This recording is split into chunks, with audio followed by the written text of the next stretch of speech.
Okay. Well, welcome everyone. Hello, I'm Bob Bailey, the MPP for Sarnia-Lambton, and I want to begin by welcoming everyone here and thank you for joining us in Sarnia-Lambton for today's exciting announcement. Sarnia-Lambton has been at the forefront of discovery and innovation in the energy sector since the very first commercial oil well in the world was dug not far from here in 1861. Today, 164 years later, Sarnia-Lambton is still a leader in providing the energy products and developing the next generation of technologies that help power our province. The Government of Ontario, under the leadership of Premier Ford, Minister Lecce, and Minister Oosterhoff, recognize the important role that Sarnia-Lambton and the 5,000 skilled workers in our community that work in the industry locally play in building a stronger Ontario. Our government has a plan to drive the economic growth, create good-paying jobs, and strengthen Ontario's position as a world leader in the clean energy economy. And I couldn't be more excited for Minister Oosterhoff to share with you today. Before I welcome him forward, I want to acknowledge Minister Oosterhoff and the outstanding job he's doing as the Associate Minister of Energy-Intensive Industries. He's been to Sarnia-Lambton probably at least a half a dozen times in his time as minister to meet with various stakeholders, learn about the industry, and really get to know how things work on the ground and how the Government of Ontario can support growth in this very important industry. I'd also like to welcome a number of municipal councillors and my colleagues that are here. I won't try and name them all because I'll miss someone, but thank you for coming. And with that, I'm going to ask Minister Oosterhoff to come to the podium and bring his great news forward. Thank you, Sam. Thank you, sir. Well, thank you very much, MPP Bailey, and good morning, everyone. It is great to be here in beautiful Sarnia-Lambton this morning with my colleague, MPP Bob Bailey. He has been such an absolute champion for your community. He is a fierce advocate for this area, has a rich history. We just came out of actually the Suncor refinery we visited earlier this morning, and he talked about the cat cracker. I think that's what you said, that you worked on some 50 years ago. And so for 50 years, he's been contributing, or longer, you've been contributing to this community. It was child labor. He said it was child labor back then, so we don't want to talk about that, the Ministry of Labor. But I'll say that he is someone who I've learned so much from, and I'm so thankful. You know, this is an area and a industry, a location that's been an industry in energy production and an industry leader in energy innovation for over 100 years. We all know the story of some of the first oil ever tapped in North America coming not too far from here, and it's exciting to be able to share some of the next steps of our energy innovation here in the province of Ontario. And today I do want to particularly acknowledge a couple of folks who are joining us. Matthew Slawinski, the CEO of the Sarnia-Lambton Economic Partnership, who along with his entire team have really been doing excellent work supporting key energy markets, the skilled workforce and businesses here in Sarnia-Lambton and across the province. We've had a chance to work together and tour here a couple of times and visit some of the folks and the innovation that's happening. And I just want to acknowledge and thank you for that work and for joining us. I also need to acknowledge Micah Altes, the Vice President of the Canadian Hydrogen Association, who I've been working with now for a couple of years and who has been a key advocate for the hydrogen sector across Ontario and a strong ally in Ontario's ongoing support for the hydrogen sector and the opportunities that exist. I also want to acknowledge and thank Mayor Bradley and everyone who is here for taking time out of a busy day on the 31st of October to join us for this very exciting announcement. I promise you it will not be scary. Sarnia-Lambton is home to many of Ontario's largest hydrogen producers and innovators, and so it's a privilege for us to be here today to announce the upcoming opening of the 2025 Hydrogen Innovation Fund call for applications. The Independent Electricity Systems Operator will be administering this program, where we will accept applications for 14 weeks. And today, I'm excited to announce that these applications will begin to be accepted next Tuesday on November 4th. With double the budget of the previous fund from 2023, this new and expanded 2025 Hydrogen Innovation Fund will offer $30 million across two new funding streams to unlock hydrogen's full potential, to de-risk private sector investment, to drive economic efficiency, to create jobs, and really build out what we continue to work on creating, namely the strongest economy in the G7. Now, the first stream of this new investment will provide $15 million in funding from the electricity rate base to support projects that will focus on electricity system benefits. Things like long-term hydrogen storage, peak demand management, services that will help strengthen the reliability of our electricity grid. And in Stream 2, an additional $15 million in funding will support the vital broader sector, including applications in hydrogen-powered transportation, low-carbon fuel switching in industry, and hydrogen hubs, like I know you're already working on here in Sarnia-Lambton, to connect producers with end users. We understand here in the province of Ontario the hydrogen potential that exists, both as a clean energy source and, almost as importantly, or even more importantly, depending on who you talk to, a real major economic opportunity, because it offers Ontario's energy-intensive industries, from steel to chemical production to auto, a competitive advantage when we have clean, reliable fuel solutions that help reduce emissions on the one hand and also create good-paying jobs across the province. We know that hydrogen-based technologies can work to help to fill some of those gaps that currently can't be addressed technically or economically through electrification or current technology alone. And in a time of global economic uncertainty, we need these hydrogen technologies. We need to come forward with support to de-risk those investments and help strengthen Ontario's energy sovereignty and encourage more innovation in this space. Now, through the consultations, we heard directly from the sector about the need to apply broader Hydrogen Innovation Fund application criteria. We heard about the need to really recognize the cross-sectoral value of hydrogen, that chicken and egg, not just the generation side, but also the demand side, while reaffirming Ontario's commitment to growing our low-carbon hydrogen economy.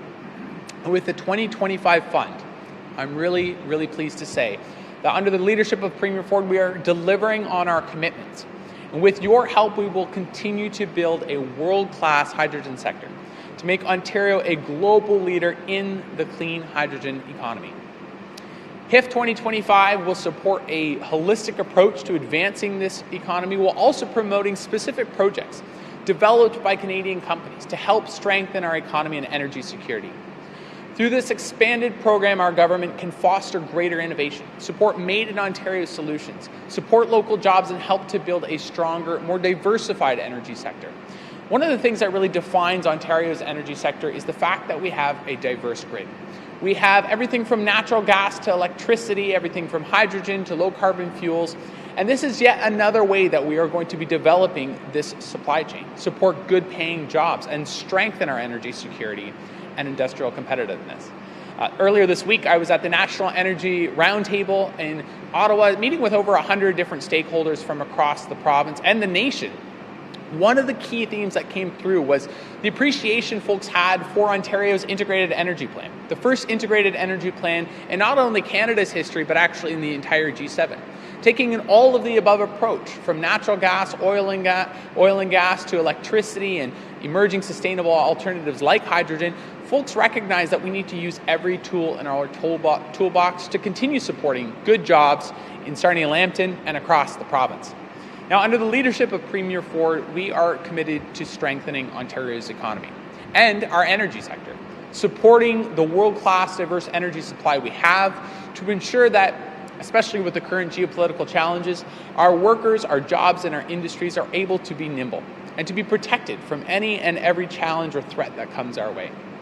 These investments that we're announcing today are just another example of how we are working to keep our promise to protect the people of Ontario.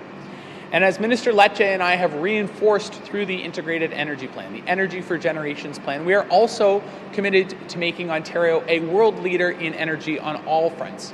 We've done it for nuclear. We have a robust nuclear sector here in the province of Ontario that now, with the small modular reactors, is leading the world. Yesterday, I had the chance to meet with Amazon Web Services, looking at building out massive data centers across North America. And as I was told by the Vice President there, they're looking very, very carefully at what's happening in Darlington with the small modular reactors, because he said what happens there is going to define how these SMRs, these small modular reactors, are going to be rolled out across the world, feeding so many of the crucial industries that we rely on. And it's that kind of innovation that also can exemplify the leadership we're going to show in hydrogen. As we continue to attract new investments and innovation to our energy sector, I want to acknowledge the highly skilled workforce, the people on the ground who do the work that allows all of these pieces to play a crucial part in Ontario's diverse energy supply mix. Thank you for the work that you do in helping us build the strongest and most competitive economy in the G7. So mark next Tuesday on your calendars, get your submissions ready. I'm very much looking forward to seeing the innovative projects that will come forward and be realized through this new funding over the coming months. Thank you, and now I'll welcome Matthew Slotwinski to bring a few words.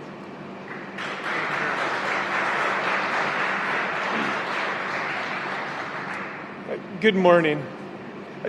I appreciate the opportunity to speak here today and to have been afforded the opportunity by Minister Oosterhoff and MPP Bailey. Thank you very much. I'm proud to represent the Sarnia-Lambton Economic Partnership, which is Lambton County's economic development agency and the leading stakeholder of the Ontario's Hydrogen Hub in Sarnia-Lambton. With today's opening of the call for applications for the 2025 Hydrogen Innovation Fund, the Sarnia-Lambton Economic Partnership, alongside the stakeholders of the Ontario's Hydrogen Hub in Sarnia-Lambton, applaud the leadership of the Ontario government and especially Minister Oosterhoff as the build-out of the low-carbon hydrogen economy and development of defined hydrogen hubs stand to benefit significantly from the support of the Hydrogen Innovation Fund. The development of at-scale low-carbon hydrogen economy starts with leveraging innovation to connect hydrogen producers and users, setting the stage for long-term economic growth, clean energy integration, and low-carbon diversification. The launch of the Hydrogen Innovation Fund is a strong signal that Ontario is serious about building a low-carbon economy powered by clean technologies, and that hydrogen will be a priority pathway to success. While Sarnia-Lambton is home to Ontario's largest existing cluster of current and potential hydrogen users and producers, we're not yet a low-carbon hub, but rather a hub of existing hydrogen production, distribution, and use with the ambitions to build on our existing industry, hydrogen supply chain, and infrastructure advantages. The Hydrogen Innovation Fund will help us and other hubs across Ontario build on these ambitions by supporting hydrogen growth, encouraging collaboration, and attracting businesses to be a part of Ontario's clean energy future. We're excited about the potential that this fund brings, not just for the Sarnia-Lambton area, but for communities across Ontario. Hydrogen is more than a fuel. It's a catalyst for economic development and energy resilience. Again, on behalf of our community, I want to thank the Province of Ontario and Minister Oosterhoff for the leadership and vision, and we look forward to continuing our work with the Ministry, with the ISO, and our partners to ensure that Ontario remains at the forefront of hydrogen innovation. I'd now like to invite Micah Althouse to the podium.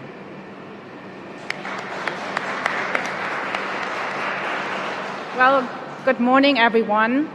I would like to start by saying that on behalf of the Canadian Hydrogen Association's Ontario members, I would like to congratulate the Government of Ontario and Minister Oosterhoff in particular for this important milestone in advancing Ontario's hydrogen sector. With the 2025 Hydrogen Innovation Fund, the province is broadening the program scope and doubling its funding to include end-use applications that will drive innovation, strengthen competitiveness, and foster economic growth across Ontario's key industries, including, by the way, the defense sector, which has gained, as you may all know, in importance recently. Ontario is home to companies like Elemental Trucks, Hydrocool, MTB Transit Solutions, and Toyota that are ready to manufacture hydrogen-powered vehicles and secure auto manufacturing jobs right here in the province. Change Energy's Hone, in partnership with Somers Generator Systems in Stratford, Ontario, is producing hydrogen-powered generators for use in the construction and film industry.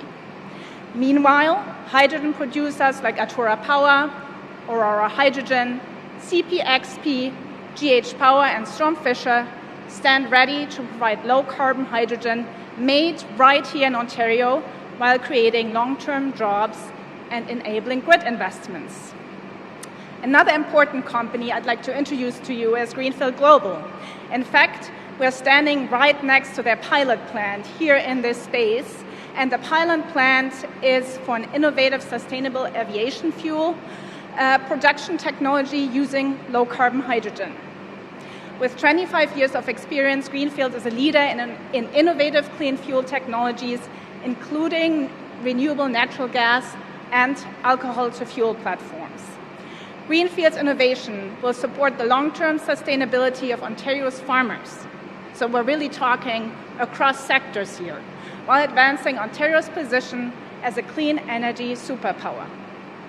As is the case for many other companies, the success of Greenfield's innovations requires the development of a competitive and reliable low-carbon hydrogen market here at home in Ontario. As you can see, Matthew mentioned it, hydrogen is more than a clean fuel. It is truly a catalyst for resilient supply chains, investments across multiple sectors, and, most importantly, high-quality jobs.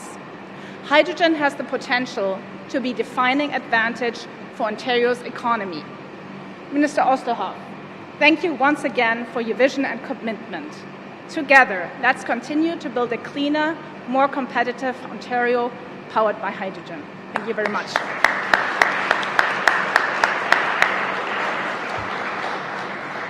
We'll now be taking questions from reporters. Just a reminder, it's one question, one follow-up.